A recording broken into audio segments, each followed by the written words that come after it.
Hey everyone, I am Dax Patel and welcome to our STL container series in C++. So in this we are going to reverse a vector.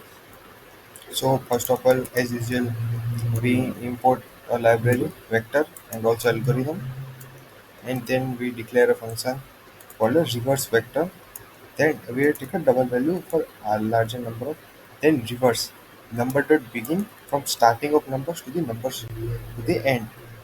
Then we declare a vector and printing its original value and ending the line after we call the reverse vector function and then print the reverse vector.